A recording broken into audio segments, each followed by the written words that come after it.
boa noite. Boa noite. Lula desobedece ordem de Sérgio Moro e não se entrega para cumprir pena. O juiz mandou se apresentar até às 5 da tarde à Polícia Federal em Curitiba. Um forte esquema de segurança foi montado para a chegada do ex-presidente. Ele não ficará numa cela comum, usará sozinho uma sala dormitório adaptada. Lula está desde ontem à noite no Sindicato dos Metalúrgicos em São Bernardo. O advogado Batóquio afirma que ele vai esperar, sem resistência, a chegada da polícia. O Superior Tribunal de Justiça rejeitou o novo pedido para manter Lula em liberdade. A defesa queria que se esperasse o julgamento do último recurso em segunda instância. Preso Paulo Preto, ex-diretor da Dersa nos governos Serra e Alckmin. Ele é suspeito de desviar mais de 7 milhões de reais das obras do Rodoanel. Na Coreia do Sul, o ex-presidente é condenado a 24 anos por corrupção. Presa desde o impeachment há 1 ano, ela exigia propinas de grandes empresas. O Jornal da Gazeta está no ar.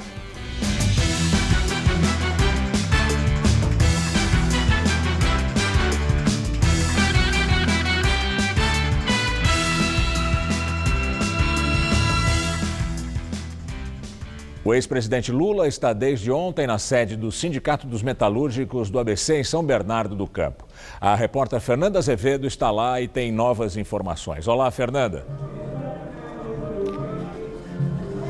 Olá, Gamberini, boa noite. Nós estamos aqui na sede do Sindicato dos Metalúrgicos em São Bernardo do Campo, onde o ex-presidente Lula está desde a noite de ontem. Nós estamos aqui em uma área reservada para a imprensa, no 3º andar do prédio do sindicato, por isso não há muitas pessoas aqui no meu fundo, mas nós vamos agora posicionar a câmera e mostrar o ato que está acontecendo hoje, desde cedo, um ato com militantes, com políticos de vários partidos de esquerda, de apoio ao ex-presidente.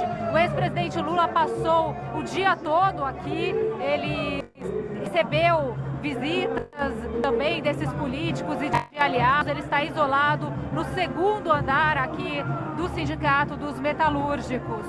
O ex-presidente Lula não se apresentou como era previsto no pedido de prisão preventiva, mas temos informações de que a defesa dele negocia com a Polícia Militar que ele se apresente ou que ele seja preso em São Paulo. Inclusive, há informações ainda que precisam ser confirmadas de que um avião da Polícia Federal estaria à disposição para levar o ex-presidente para Curitiba. O clima aqui é outro.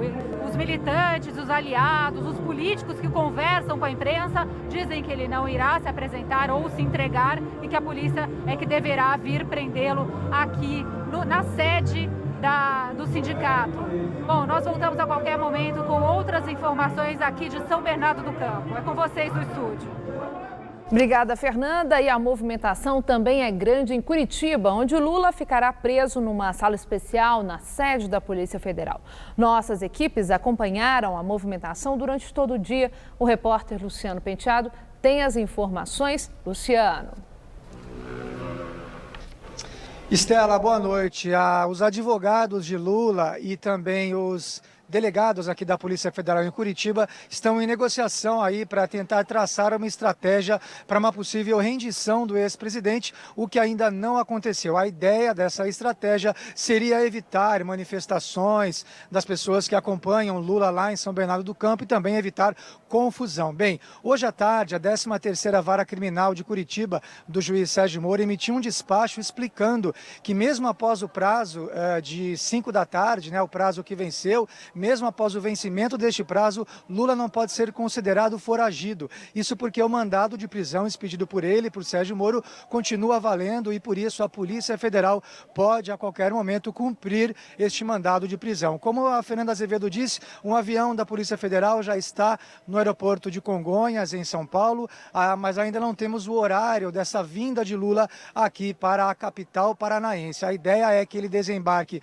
no aeroporto de Afonso Pena, que fica aqui na região metropolitana de Curitiba, e venha de helicóptero aqui para a sede da Polícia Federal. Bem, mas hoje foi um dia de muita movimentação aqui na capital do Paraná, de muitos jornalistas, né, repórteres de várias regiões do país e também de manifestantes, todos eles manifestantes contra o ex-presidente Lula, que gritavam a todo momento palavras de ordem, comemorando a prisão. Vamos ver os detalhes de como foi esse dia na reportagem. Logo cedo, a sede da Superintendência da Polícia Federal em Curitiba já estava tomada de jornalistas. As equipes de reportagem ficaram de plantão à espera do ex-presidente. Um grupo de manifestantes em um carro de som gritava palavras de ordem contra Lula, a corrupção e contra o PT. Os participantes, vestidos com as cores da bandeira do Brasil, soltaram fogos de artifício comemorando a prisão antes mesmo da chegada do ex-presidente. A gente veio aqui para reforçar que o Lula tem que cumprir o mandado de prisão que foi imposto a ele pelo juiz Sérgio Moro e aproveitar para comemorar também um pouco de justiça que está sendo feita no Brasil. Isso está provando que o país tem justiça, que o pessoal não acredita na justiça do Brasil. A sede da Polícia Federal, onde Lula vai cumprir a pena, foi construída no ano de 2007, ironicamente, durante o próprio governo dele. O ex-presidente vai ficar sozinho em uma sala. Não se trata de uma cela, é um espaço de 15 metros quadrados, usado pelos próprios agentes da Polícia Federal como dormitório. A sala, no quarto andar, tem uma cama, um banheiro privativo, uma mesa e uma janela, mas só que virada para o corredor do prédio. É uma sala simples, vazia, só tem uma cama, uma mesa com cadeiras e o acesso a um banheiro, mais nada. Ela está vazia para recebê-lo. No fim da tarde, homens da artilharia da polícia se posicionavam do alto com fuzis no terraço. No chão, agentes da tropa de choque também estavam de prontidão. No Brasil, nós não podemos, em outros países, outras nações, toda vez que há um procedimento que pode haver confronto, as instituições têm que se preparar. E o Brasil tem que acostumar a fazer isso também, né? Não é considerar que nós não temos graves crises de terrorismo, ou grandes ataques ou guerras, que nós não podemos ter uma situação de confronto. Podemos ter, sim. A gente sabe que a situação pode se agravar, mas nem por isso vamos deixar de pensar em executar a ordem judicial, né? O ex-presidente Lula passou a noite no Sindicato dos Metalúrgicos do ABC em São Bernardo. Desde ontem, ele recebe lideranças partidárias e o apoio de militantes. Hoje pela manhã ainda era possível ver militantes dormindo nas calçadas próximas ao sindicato. Lula abraçou vários apoiadores no começo da madrugada e nem chegou a ir para casa. Segundo a assessoria aqui do Sindicato dos Metalúrgicos, o ex-presidente dormiu numa sala reservada, no segundo andar aqui do prédio. Acordou por volta das 7 horas da manhã, tomou um banho e depois um café. E se disse otimista e confiante. O quarteirão do sindicato permaneceu isolado. Lula recebeu visitas como a do ex-prefeito de São Paulo, Fernando Haddad, e do deputado federal Vicentinho, ambos do PT. Ele está bem, está sereno. Claro, indignado com o que está acontecendo, mas muito animado com o apoio que está tendo aqui também. Então, Lula é essa figura. A gente vai lá para confortar ele, a gente chora e é ele que nos conforta. Um carro de som serviu de palco para discursos de políticos, entre eles o vereador petista Eduardo Suplicy e integrantes de entidades sindicais que vieram apoiar o ex-presidente. No terceiro andar, alguns movimentos populares também se manifestaram. Durante a cobertura jornalística, profissionais da imprensa foram hostilizados. Casos de agressão contra jornalistas também foram registrados em Brasília. A Abrage, Associação Brasileira de Jornalismo Investigativo, publicou uma nota de repúdio e disse que a violência contra profissionais da imprensa é inaceitável em qualquer contexto. Impedir jornalistas de exercer seu ofício é atentar contra a democracia. Os autores devem ser identificados e punidos pelas autoridades. O TRF-4 enviou ontem ao juiz Sérgio Moro o documento que autorizava a decretação da prisão do ex-presidente Lula. O ofício foi encaminhado um dia depois do Supremo negar o habeas corpus da defesa de Lula. Moro condenou o ex-presidente em julho do ano passado no caso do Triplex, no Guarujá. Lula foi condenado por Moro a 9 anos e meio de prisão. Na sentença, disse ter baseado a decisão em provas documentais, periciais e testemunhais. Entre as provas, documentos apreendidos na casa do ex-presidente sobre a reserva do triplex a Lula e na sede da Bancop. Também foram anexadas ao processo fotos de Lula e Dona Marisa visitando o imóvel no Guarujá com o empreiteiro Léo Pinheiro, ex-presidente da OAS. O juiz também levou em conta na sentença perícias, notas fiscais das reformas que foram feitas no triplex, além de quebras de sigilos fiscal e bancário e depoimentos de testemunhas e réus. Entre eles de Léo Pinheiro, que confirmou a Moro que o apartamento do Guarujá era destinado a Lula. O apartamento era do presidente Lula desde o dia que me passaram para estudar os empreendimentos da Bancop. Já foi me dito que era do presidente Lula e sua família, que eu não comercializasse e tratasse aquilo como uma coisa de propriedade do presidente. Na sentença, Moro disse que não era necessário o triplex estar em nome de Lula, porque o crime era justamente ocultar a propriedade. O juiz afirmou que o ex-presidente recebeu por meio do imóvel mais de 2 milhões de reais em propina. Com isso, a defesa de Lula recorreu da condenação ao Tribunal Regional Federal da 4ª Região, com sede em Porto Alegre. Os advogados alegaram que o dinheiro da compra e da reforma do triplex não veio de dinheiro desviado da Petrobras e que Lula jamais pediu qualquer vantagem indevida em razão do cargo de ex-presidente e que ainda não existia provas contra o petista. No entanto, ao julgar os recursos de Lula, os desembargadores consideraram que houve, sim, pagamento de propina e que existem provas. Para além da prova material, até aqui referida, a prova oral indicando que o apartamento 174, posteriormente modificado para o 64A, estava reservado ao ex-presidente. E mais, a prova indica que os recursos necessários para o pagamento da diferença entre aquilo que inicialmente foi adimplido pelo apelante e por sua esposa, agregado com as reformas, foram arcados pela OAS. Para o desembargador Gebran Neto, Lula agia nos bastidores, influenciava nomeações na Petrobras e tinha conhecimentos de contratos fraudulentos entre as empreiteiras e a estatal. Crimes dessa espécie não passam recibo e, em regra, os valores de propina passam ao largo da contabilidade oficial. Além disso, a corrupção não ocorre somente com recursos ilícitos. Ao fim da sessão, o TRF manteve a condenação de Lula e elevou a pena para 12 anos e 1 mês de prisão pelos crimes de corrupção passiva e lavagem de dinheiro. Pena esta que ele deve começar a cumprir agora. Agora vamos conversar por telefone com o comentarista de política Josias de Souza, que está em Brasília. Olá, Josias, boa noite. Boa noite, meu caro. Você está bem? Bem. O que está se passando é uma coisa curiosa, porque o Lula e o PT utilizaram a ordem de prisão expedida por Sérgio Moro como um pretexto para promover um grande ato político. O condenado transformou a sede do Sindicato dos Metalúrgicos de São Bernardo num bunker, foram convocados os militantes, montou-se um caminhão de som e informou-se à Polícia Federal que Lula não iria se entregar em Curitiba, como havia sido determinado pelo Sérgio Moro. Se quiser, a polícia tem que buscá-lo lá no seu território. A estratégia tem um objetivo muito claro, que é transformar o condenado por corrupção, lavagem de dinheiro, num mártir, um perseguido político. Equipes do PT, do Instituto Lula, filmam tudo, já tem um material aí para um documentário, sobretudo para exibir na propaganda eleitoral desse ano. Eu falava com o ministro de Michel Temer, que acompanha o desenrolar dos fatos, e ele me dizia o seguinte, que do ponto de vista da Polícia Federal, não cabe senão aguardar as ordens do Sérgio Moro. O Sérgio Moro expediu ontem um mandado dizendo, olha, estou ordenando que o condenado se apresente em Curitiba até às 17 horas. Ele precisaria, segundo esse entendimento, transformar esse mandado numa ordem de prisão na marra, para buscar o condenado na marra. E ainda assim, se isto vier a ocorrer, se é que já não ocorreu, a orientação do governo de Michel Temer é de que a negociação com Lula se dê no limite do possível, que seja levada ao extremo a essa possibilidade de uma rendição ali negociada.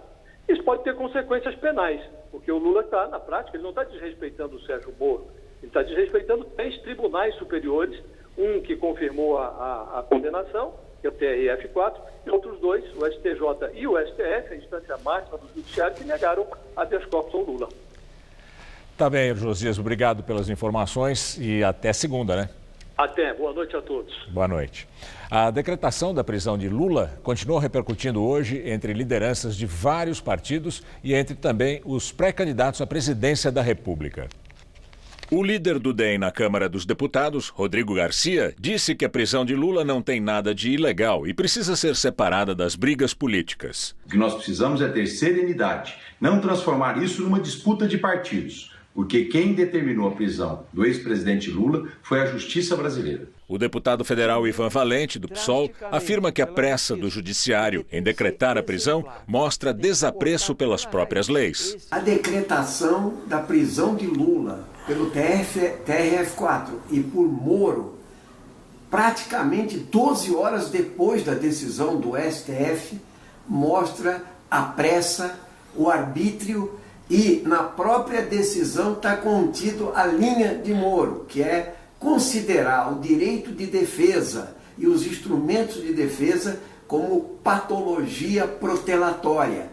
Isso é um absurdo. O pré-candidato do PDT à presidência, Ciro Gomes, declarou que a justiça dá tratamento diferenciado para Lula e outros políticos. É um notório desequilíbrio, para falar pelo menos isso, entre aquilo que amargamente se imputa ao Lula nos prazos tão ágeis quanto se estão impondo e aquilo que, por exemplo, se faz como resposta à corrupção notória de certos figurões do PSDB. O deputado federal Jair Bolsonaro, que também é pré-candidato à presidência pelo PSL, disse que a eminente prisão de Lula é resultado de erros pessoais dele e do PT. Eu comemoro o resultado, não pela derrota do Lula, mas pela vitória da justiça. Afinal de contas, esse cidadão cansou de errar e colocar o Brasil nessa situação que nos encontramos no momento, um tocante à economia, desgaste de valores familiares, uma política externa voltada com viés ideológico, a violência crescente, um desemprego assustador. A pré-candidata do PCdoB, Manuela Dávila, afirmou que a prisão do ex-presidente Lula é consequência da liderança dele nas intenções de voto para a eleição de outubro. Isso tudo está acontecendo porque a direita brasileira e as elites não vencem as eleições. Eles olham pra gente e dizem que nós fomos derrotados ontem. Não, nós sofremos um golpe. Derrota é o que nós estamos impondo a eles há 4 eleições e imporíamos mais uma vez nessa. Marina Silva, da Rede, também se manifestou. Em nota, disse que a prisão de um ex-presidente é um acontecimento triste em qualquer país. Mas, numa democracia, as decisões da justiça devem ser respeitadas e aplicadas igualmente para todos. Daqui a pouco, Maria Lídia Flandoli entrevista o cientista político Rodrigo Prando, professor de Sociologia Geral do Mackenzie, sobre as consequências políticas da prisão de Lula. E a semana vai terminando com o ar mais seco aqui em São Paulo, que obviamente afastou a chuva. Pois é, para o fim de semana, a meteorologia prevê mais dias de tempo firme por aqui. Vamos ver a previsão com Mariana Armentano.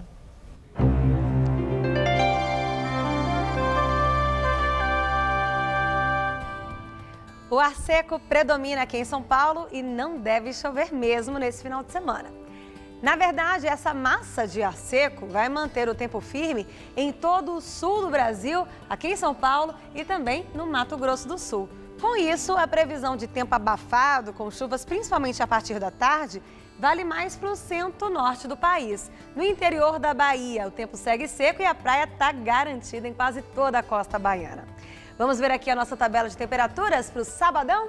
Olha só, em Porto Alegre, máxima de 28 graus, sem chuvas previstas. No Rio faz calor de até 32 graus, mas chove à tarde por lá. Em Vitória, o dia ainda vai ser de chuvas a qualquer hora, com máxima em torno dos 29 graus. E em Salvador, sol, céu azul e calorão de 31 graus. E como a gente já falou, a presença de uma massa de ar seco vai inibir a formação de nuvens sobre quase todo o estado de São Paulo. Só na faixa leste e na região de Franca que pode chover de forma assim fraca e bem passageira. E olha o calor, faz até 33 graus amanhã em Presidente Bernardes e em Votuporanga, 32 na cidade de Ribeirão Preto e São José do Rio Preto e 29 graus em Santos, no litoral, 30 graus em Sorocaba e 31 na cidade de Campinas. E se você já está planejando o final de semana aqui na capital, pode contar com o tempo firme, viu? Nessa madrugada teremos mínima de 18 e amanhã à tarde faz até 28 graus por aqui. No domingo e na segunda-feira, as temperaturas à tarde ficam em torno dos 27 graus e o sol brilha forte entre pouquíssimas nuvens.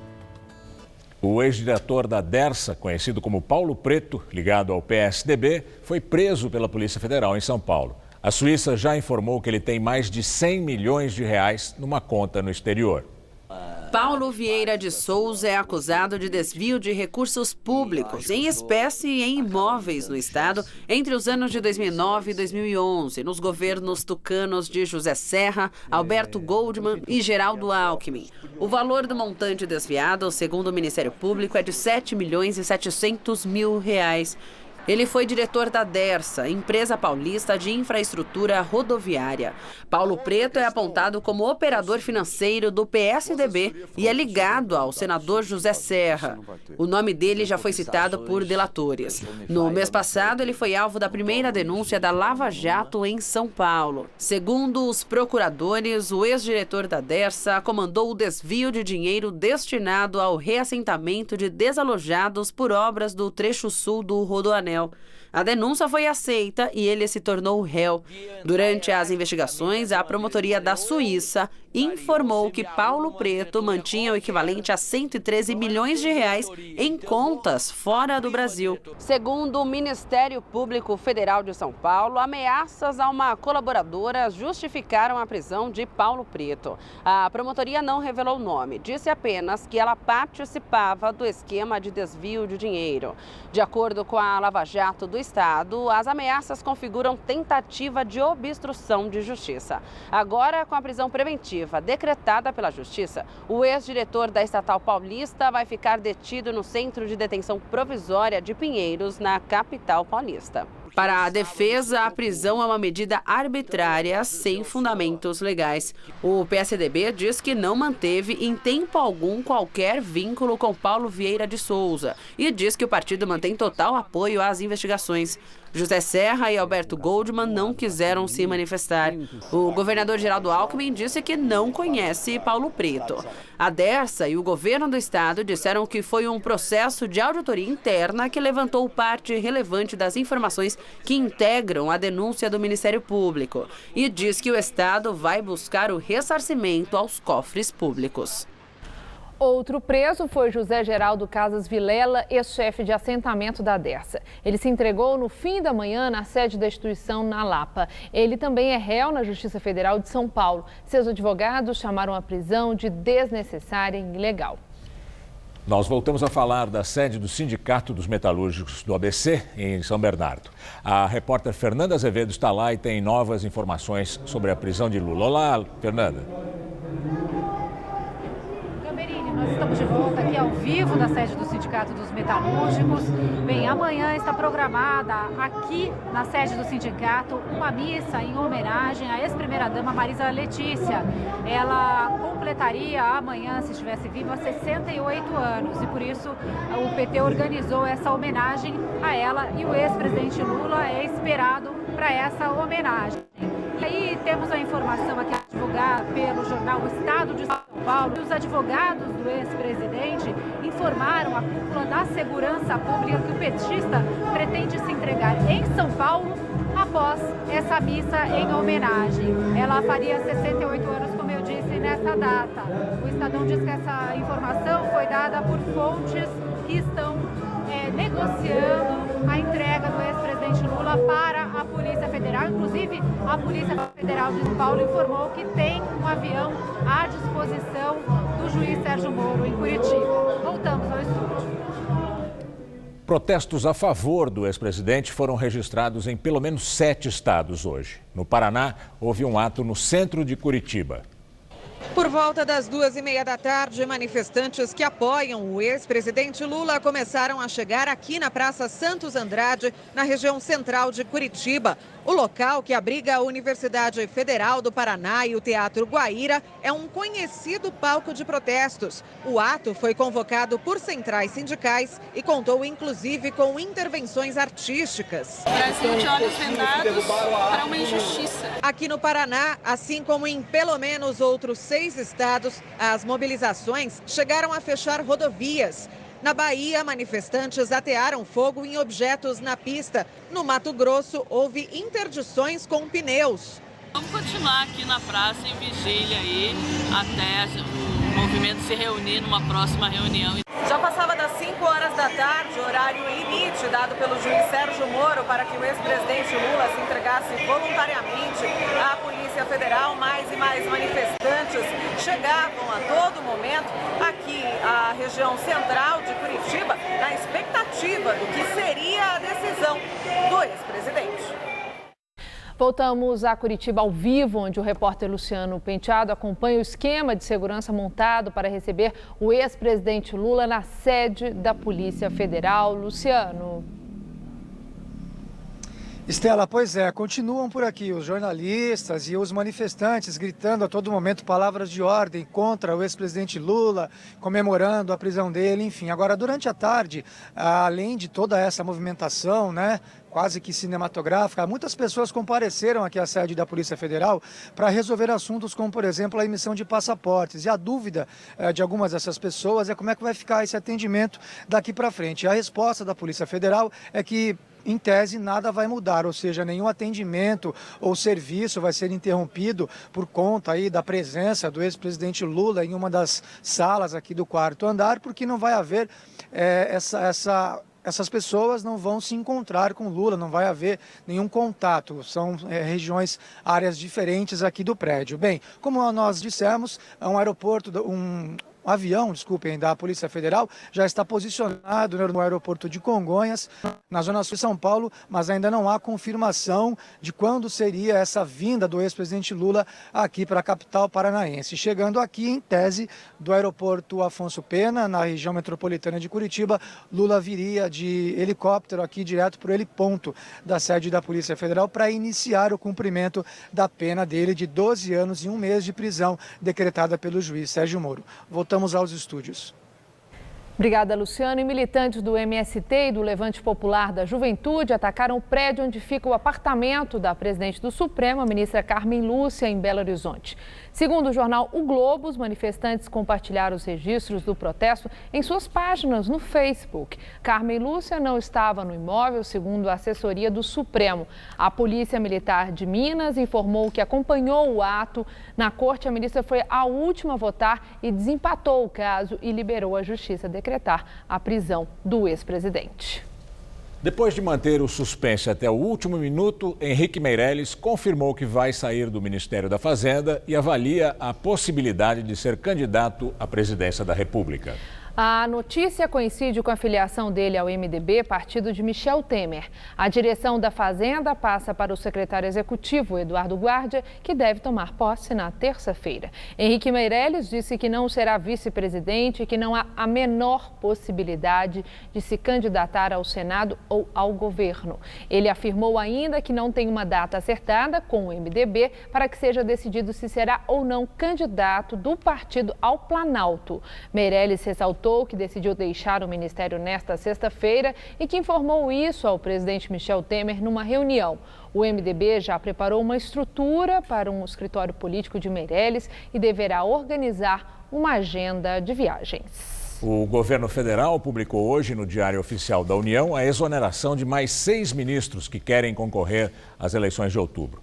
Deixaram as pastas que ocupavam Mendonça Filho da Educação, Fernando Bezerra Coelho Filho, Minas e Energia, Osmar Terra do Desenvolvimento Social, Leonardo Picciani dos Esportes, José Sarney Filho do Meio Ambiente e Max Beltrão do Turismo.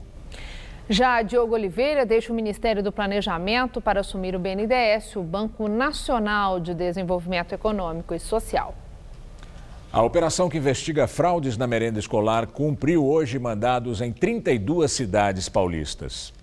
A Operação Cadeia Alimentar investiga um esquema de fraudes em licitações para o fornecimento de alimentos para merenda escolar e cestas básicas. O chefe seria o empresário José Geraldo Zana, dono do frigorífico Multibife da cidade de Brodowski. Ele foi preso em São José do Rio Preto. Entre os investigados estão 3 fiscais da Receita Estadual, que teriam sido pagos por Zana para não aplicarem multas à empresa. Ao todo, 180 agentes da Polícia Federal e do Grupo de Combate ao ao crime organizado do Ministério Público, cumpriram 8 mandados de prisão e 24 de busca e apreensão. Algumas cidades alvos são Guarulhos, Sorocaba, Limeira, Santos, Cubatão e São Carlos. Os envolvidos vão responder por associação criminosa, falsidade ideológica, fraude à licitação, corrupção ativa, passiva e lavagem de dinheiro. O prejuízo aos cofres da Receita é estimado em 32 milhões de reais. O frigorífico Multibif não quis se manifestar a respeito das acusações. A Secretaria da Fazenda informou que afastou os fiscais investigados e abriu uma apuração interna sobre o caso. O ministro do Supremo Tribunal Federal, Gilmar Mendes, determinou a volta de Marcelo Miranda ao governo do Tocantins. A medida suspende os efeitos do julgamento em que o plenário do Tribunal Superior Eleitoral cassou, no mês passado, os mandatos do governador Marcelo Miranda, do MDB, e da vice-governadora Cláudia Lelis, do PV, e determina a realização de nova eleição. A liminar permite que Marcelo Miranda reassuma o cargo até que o tribunal termine de julgar os embargos propostos no processo em que ele foi cassado por captação irregular de recursos. O TSE cassou no dia 22 de março os diplomas de Miranda, do MDB, e da vice-governadora Cláudia Lelis, do PV. O processo, que analisa Caixa 2 durante a campanha de 2014, começou em 2015. Segundo o ministro Gilmar Mendes, é necessário esperar o julgamento dos embargos para que novas eleições sejam marcadas. O ex-presidente sul-africano Jacob Zuma compareceu hoje pela primeira vez a um tribunal acusado de corrupção. Zuma é acusado de receber propina numa compra de armas nos anos 90, quando era vice-presidente da África do Sul. Em discurso a seus apoiadores, Zuma afirmou que é inocente e vítima de mentiras dos seus adversários. A ex-presidente da Coreia do Sul, Park Geun-hye, foi condenada hoje a 24 anos de prisão por corrupção. Na sentença, o tribunal considerou que a ex-presidente e amiga Choi Son-sil, conhecida como a Rasputina, criaram um esquema de abuso de poder, suborno e coerção para extorquir dinheiro de grandes empresas como Samsung, Hyundai e Lotte. O juiz ainda condenou Park, de 66 anos, a devolver 17 milhões de dólares e disse que a sentença é necessária para se mandar uma mensagem para os próximos governantes. A tensão política aqui no Brasil com a ordem de prisão do ex-presidente Lula repercutiu na imprensa internacional. A rede árabe Al Jazeera trouxe em um dos seus artigos publicados hoje o clima nas ruas e nas redes sociais, com manifestações em defesa e contra a prisão do ex-presidente. O artigo também lembra que, com Lula fora da corrida eleitoral, a incerteza de quem será o próximo presidente se concretiza cada vez mais. Em 2 matérias publicadas nesta sexta-feira, o Washington Post observou que a permanência de Lula no Sindicato dos Metalúrgicos em São Bernardo, seu berço político, como o último ato de resistência. O jornal também lembrou de como, mesmo preso, Lula ainda terá forte influência nas eleições de outubro. A britânica BBC mostrou as últimas horas no entorno do Sindicato dos Metalúrgicos e voltou a lembrar a trajetória do processo que culminou com o pedido de prisão de Lula pelo juiz Sérgio Moro. O espanhol El País acompanha desde a expedição do mandado de prisão a situação em São Bernardo do Campo, incluindo as manifestações de apoio ao presidente e os esforços da defesa de Lula. O Clarim, o maior diário argentino, destacou também os protestos em mais de 50 pontos do país, no que seria o prelúdio de um enorme protesto nacional em favor do ex-presidente. O britânico The Guardian destacou que, mesmo com mandado de prisão e diversas acusações de corrupção, Lula ainda tem uma alta popularidade e lidera as pesquisas eleitorais para a presidência. O francês Le Monde trouxe uma retrospectiva da semana decisiva para a carreira política de Lula, desde a sessão do STF, chamada de julgamento do século, até a ordem de prisão de Moro. E agora vamos ao comentário de política internacional com João Batista Natali. Eu quero falar sobre a prisão de presidentes da República. O caso de Luiz Inácio da Silva é muito mais comum do que se pensa, e eu vou citar 2 que aconteceram hoje, como vocês acabaram de ver. Na África do Sul, foi indiciado por corrupção o ex-presidente Jacob Zuma. Ele governou o país de 2009 até o ano passado. Ele está envolvido no esquema de propina na compra de armas por 2,5 bilhões de dólares. O segundo caso, como vocês também viram, aconteceu na Coreia do Sul. Ex-presidente Park Geun-hye foi condenada hoje a 24 anos de prisão. Ela sofreu impeachment em dezembro passado porque comandou um esquema de extorsão. Vejamos um caso mais antigo, aqui bem ao lado da gente, no Peru. Alberto Fujimori, que foi presidente e ditador durante 10 anos, foi condenado a 25 anos de prisão porque criou esquadrões da morte, mandou matar adversários e esterilizar milhares de mulheres. Fujimori foi anistiado esse ano. Esses casos servem para relativizar o que agora acontece com o ex-presidente Lula. O caso dele se mistura e se dilui entre muitos outros precedentes. Mas há uma pergunta que a gente pode fazer. Por que é que Lula virou tão importante fora do Brasil? O nome dele surgiu nos anos 80 como líder sindical e fundador do Partido dos Trabalhadores. Ele formava uma dupla na Europa, naquela época, com o polonês Lech Wałęsa. Lula se opunha como homem de esquerda à ditadura militar brasileira. Wałęsa fundou na Polônia o Sindicato Independente, a Solidariedade, que resistia à ditadura comunista que existia no país dele. Na mídia, entre os intelectuais europeus, Lula e Wałęsa eram uma dupla providencial. Era possível cultivar um progressista e um anticomunista. Os dois depois viraram presidentes da República. Lech Wałęsa saiu de cena, mas acontece que Lula ainda não. E mais um último detalhe importante. O jornal francês que mais abriu espaço para Lula, o Le Monde, não acredita mais hoje que Lula seja um mártir. Escreveu com todas as letras que ele sucumbiu à corrupção. É assim que o mundo gira. Boa noite. Os advogados de Lula pediram ao Comitê de Direitos Humanos da ONU uma liminar para que o governo brasileiro impeça a prisão dele até que se esgotem os recursos. O caso do ex-presidente foi apresentado à organização em julho de 2016. A defesa de Lula protocolou na ONU uma medida cautelar com um pedido de liminar para evitar que Lula seja preso. Segundo os advogados Cristiano Zanin Martins, Valesca Teixeira Zanin Martins e Geoffrey Robertson, o resultado apertado do julgamento do habeas corpus ao ex-presidente no Supremo demonstra a necessidade de um tribunal independente examinar se a presunção de inocência foi violada no caso de Lula, como também as alegações sobre as condutas tendenciosas do juiz Sérgio Moro e dos desembargadores contra o ex-presidente. O Escritório de Direitos Humanos da ONU afirmou hoje que espera que o caso do ex-presidente siga o devido processo legal e confirma oficialmente que está acompanhando a situação no Brasil. O caso de Lula foi levado pela primeira vez à organização em julho de 2016. A análise sobre ele foi aceita 3 meses depois. O conteúdo, porém, ainda não foi examinado. De acordo com Yuval Shany, um dos 18 peritos do comitê, o órgão só pode lidar com os casos quando eles forem totalmente resolvidos pela justiça do país. O perito afirmou que a defesa de Lula sugeriu que as injustiças são tais que não há remédios locais efetivos para Lula no Brasil. Segundo Shany, o Estado brasileiro contesta essa informação, por isso o comitê precisa decidir primeiro sobre essa questão. O ex-presidente do Supremo Tribunal Federal, Joaquim Barbosa, deve se filiar ainda hoje ao PSB. A data limite para Barbosa oficializar a entrada no partido, cumprindo uma etapa formal para ser candidato à presidência da República, é em outubro. Joaquim Barbosa pediu que a assinatura da ficha de filiação fosse uma formalidade discreta, sem festa nem discurso político. Ele quer evitar qualquer associação entre sua entrada no partido e a prisão do ex-presidente Lula. Nós voltamos a São Bernardo do Campo, onde a repórter Fernanda Azevedo tem mais informações sobre as negociações para a prisão do ex-presidente Lula. Olá, Fernanda.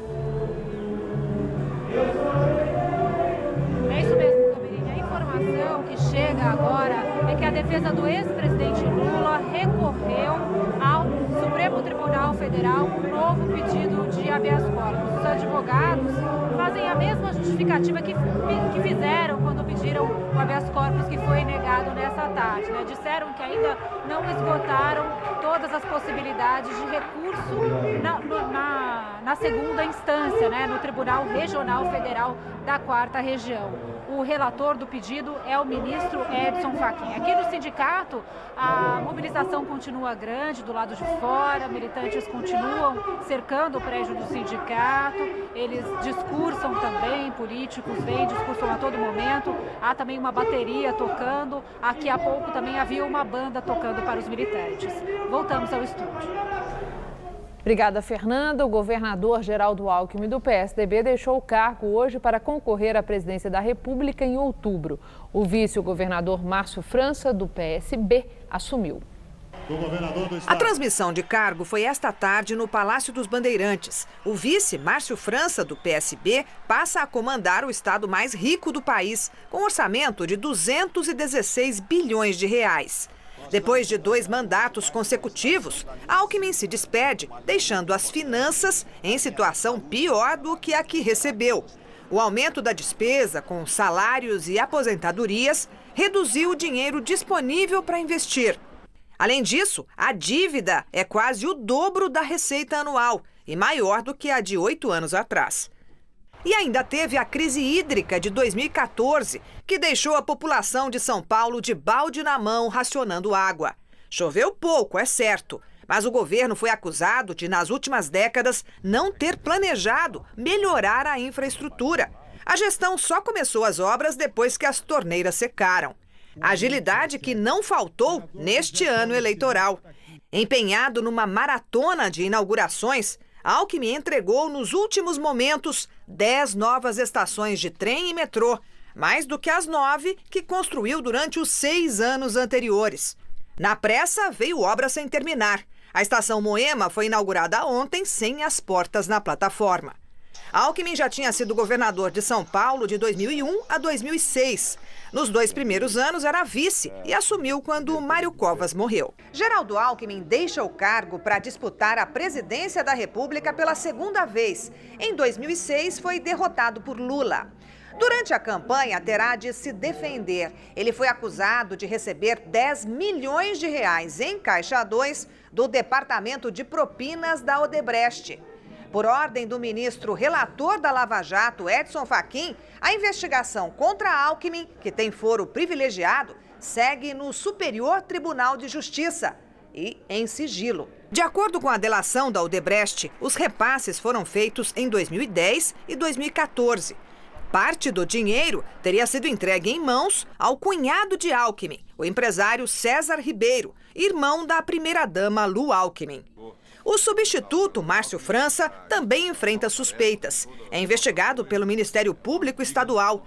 Teria participado de um esquema para superfaturar contratos na Codesp, que administra o Porto de Santos. A fraude teria sido facilitada por meio de indicados de França para a estatal.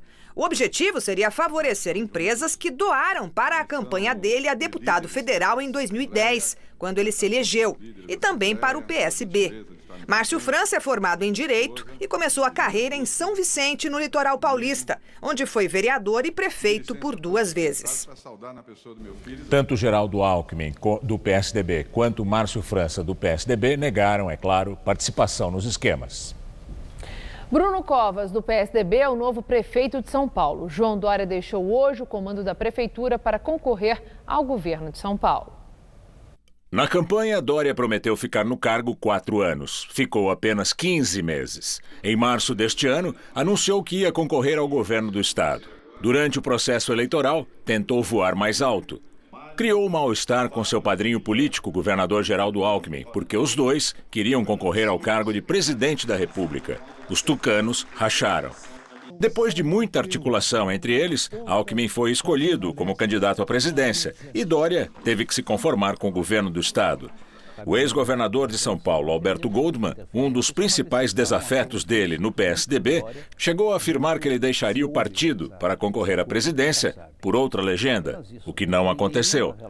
No período em que ficou à frente da prefeitura, Dória doou o salário a instituições sociais e investiu em estratégias de marketing, sempre afirmando que era um gestor e não um político tradicional. No primeiro dia de mandato, se vestiu de gari para varrer a Avenida 9 de Julho.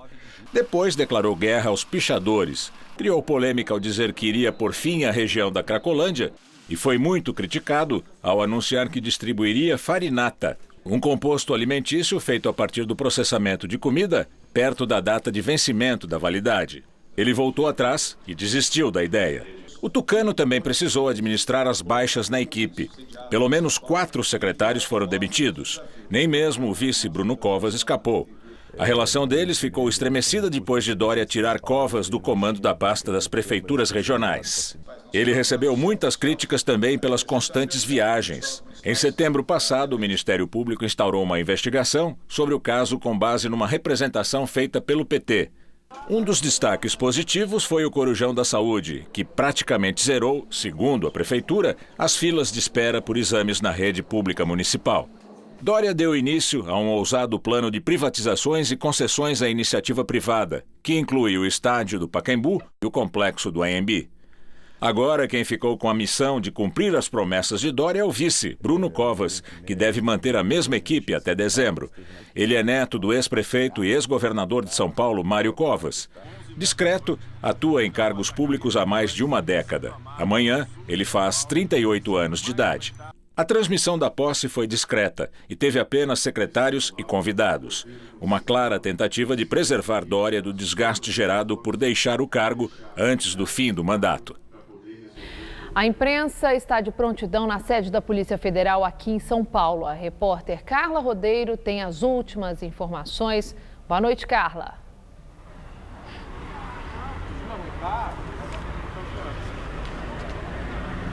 Olá, boa noite. Olha, a Polícia Federal já foi informada de que Lula está à disposição e que não vai resistir. Mas também foi informada de que ele não pretende se entregar e vir, por exemplo, diretamente aqui à sede da Polícia Federal em São Paulo. Os policiais, segundo Lula, os policiais teriam que buscá-lo lá no Sindicato dos Metalúrgicos. Bem, a cautela da Polícia Federal até esse momento é necessária porque o sindicato está tomado por militantes. A Polícia Federal também sinalizou que foi pega de surpresa pela decisão de Sérgio Moro, que não teve tempo suficiente para planejar uma ação com a devida segurança. Bem, já a família do petista, a família de Lula, defende que ele se entregue. A família teme que essa resistência possa prejudicar outros pedidos, como o pedido de transferência para São Paulo depois e até a progressão do regime. É com vocês no estúdio. Daqui a pouco, Maria Lídia entrevista o cientista político Rodrigo Prando, professor de Sociologia do Mackenzie, sobre a prisão de Lula. Até já. O repórter Luciano Penteado continua na sede da Polícia Federal em Curitiba, onde o presidente Lula já tem uma sala especial reservada para cumprir pena. Olá, Luciano, boa noite de novo. Olá, Gamberini, nós continuamos aqui na frente da superintendência, agora mais próximos aqui da entrada. O que a gente observa é que um grupo continua aqui fazendo uma manifestação, gritando palavras de ordem contra o ex-presidente Lula, também pedindo, comemorando a prisão dele. Um carro de som também continua por aqui, com esses mesmos dizeres, mas que a gente percebe é que muita gente já foi para casa e esse número de manifestantes que fazia esse protesto aqui já está bem menor agora. Voltamos com você aí no estúdio. Obrigada, Luciano. Na entrevista do dia com Maria Lídia Flandre, as consequências políticas da prisão de Lula. Hoje quem analisa é o cientista político Rodrigo Prando, professor de Sociologia Geral e Sociologia das Organizações da Universidade Presbiteriana Mackenzie. Obrigada, professor. Prazer, Maria Lídia. Bom, professor, nós estamos acompanhando hoje, durante todo o dia, esse cenário de resistência organizado pelo PT e com apoio de lideranças de partidos aliados de Lula. Considerando ser um ano eleitoral, dá para avaliar o quanto essas imagens poderão ser úteis em campanha? Olha, um dia que ainda não terminou, enfim, e a escolha de resistir do ex-presidente Lula provavelmente contrariou aquilo que indicariam seus advogados, porque nós sabemos que juridicamente haverá consequências disso. Agora, simbolicamente, faz todo sentido essa resistência dentro da ótica do militante, não é? Dentro da ótica do político. É que vale ressaltar, o problema agora do Lula é jurídico, é com a justiça. Só que esse problema, a sua condenação e a decretação da sua prisão tem um impacto político, real e concreto, inclusive nas eleições de 2018 em todo o cenário eleitoral. Certo. Agora, era previsível que houvesse alguma resistência, inclusive conversando com o ex-presidente do PT, Rui Falcão.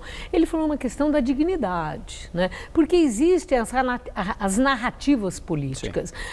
Como está tudo muito polarizado, de um lado a narrativa do PT e aliados, né, de que o Lula ele é vítima de uma injustiça, que é uma condenação sem provas. E, do outro lado, a narrativa de que todos são iguais perante a lei, que foi feita justiça, etc. No seu entender, essas narrativas polarizadas, essas duas narrativas, elas resistem até a campanha eleitoral e até outubro? Ou elas vão sofrendo desgaste pelo caminho e fica um assunto que já cansou e desgastado? Eu vou te dar a resposta em duas dimensões. Bom, primeiro, essa polarização ela existe, mas a gente não pode pensar que é uma balança em que está meio a meio. A resistência do Lula ou da militância ela é pontual daqueles que compraram essa narrativa e esse discurso. Ou seja, estão fazendo política e não haveria como ser diferente, certo? Então, assim, preponderantemente a população brasileira não concorda que Lula seja vítima, um perseguido. Ele é alguém que foi condenado e que tendencialmente deve ser preso. Na outra dimensão para a resposta, sem dúvida que essas duas narrativas, elas serão desgastadas, até porque o Lula não é o único personagem. Nós teremos eleições para governadores, para deputados federais, para deputados estaduais, não é? Então, tudo isso indica algo que é muito concreto. Na política, o poder não fica órfão. A ausência de Lula implicará em que alguém ocupe este espaço, e é óbvio que os seus aliados e sua militância estão junto com ele, mas também já estão pensando no dia seguinte na página virada, porque alguém ocupará e certamente o PT deve ter um candidato às eleições de 18 e Lula hoje concretamente e simbolicamente está muito mais distante do Planalto e muito mais próximo da prisão em Curitiba. Certo. Bom, falar em plano B no PT é proibido. Não admitem de jeito nenhum, hipótese alguma, nem numa conversa informal entre militantes, da mesma forma que em entrevista se admite essa possibilidade. Qual é o principal desafio do PT estando Lula preso? Eu falo em termos eleitorais. Sim, é justamente consolidar um outro nome que não Lula. O Lula tem uma intenção de pelo menos 30%. E não se pode imaginar que ele consiga transferir imediatamente para quem quer que seja este percentual de votos. Agora, quanto mais tempo o PT demorar, e nisso eu até estou lembrando aqui uma declaração que foi ventilada pelo José Dirceu, que isso já deveria ter sido feito, não é? Porque me parece que o PT, ao optar centralizar toda a sua narrativa e o seu discurso na figura do Lula, pode chegar lá na frente muito mais fragilizado. A resistência ou qualquer confronto que possa ocorrer, neste caso da prisão, também pode fragilizar a figura do Lula. Lembremos que o Lula, para ganhar a eleição, não foi o Lula radical, não foi o Lula que enfrentava. Foi um Lula que fazia composição e foi intitulado, inclusive, pelo marqueteiro de Lulinha, Paz e Amor. Ou o PT reconfigura sua narrativa e, quem sabe, até faz uma autocrítica, ou ele vai ter sérios problemas, inclusive, para a bancada na eleição dos seus deputados. Bom, Lula vem enfrentando esse processo que culminou com o mandato de prisão dele, com a condenação. E mesmo assim, as pesquisas de opinião mostrando que o índice de popularidade de Lula não sofreu o menor abalo. Ele continuou lá nos 35% e tal, com índice de popularidade. Esse mandado de prisão, dá para avaliar como é que isso vai afetar essa popularidade do Lula? Ela pode aumentar no sentido de que ele é vítima e de uma proteção a Lula? Ou, uma vez preso, ele poderá começar a murchar e pode cair essa popularidade? Dá para fazer uma avaliação ou é cedo? Me parece prematuro, porque inclusive às 17 horas era o momento dele se apresentar, não se apresentou, e isso vai depender de como o partido e o próprio Lula vai entender este processo. A grande questão é que, independente da resistência aumentar o seu capital político ou da resistência diminuí-lo, a questão é que os indivíduos, os partidos ou os grupos não podem ser maiores que o Estado e não podem ser maiores que as instituições. A questão do dia de hoje, da resistência do Lula e do PT, não significa apenas confrontar o juiz Sérgio Moro, mas é o confronto da própria Constituição e do Estado Democrático de Direito. Lembremos que o presidente Lula, quando presidente, jurou defender a Constituição. Certo. A última questão. A repercussão a prisão do Lula repercutiu nos principais jornais do mundo e, segundo a presidente do PT, Gleisi Hoffmann, essa repercussão expõe o Brasil como uma republiqueta de bananas. Foi isso que a repercussão que nós lemos nos principais jornais mostrou? Não. O Brasil apareceu assim como uma republiqueta? Não, eu não creio. E aí, novamente, hoje eu também atendi jornalistas internacionais e, dependendo da fonte, você tem uma história sendo contada. A grande questão é que a presidente do PT, Gleisi Hoffmann, que também é senadora da República, presta um desserviço à própria imagem do seu país. Então, deveria repensar e ter mais calma nessa declaração. Muito obrigada, professor. Prazer. Uma boa noite. Boa noite. E o Jornal da Gazeta termina aqui. Boa noite. Boa noite.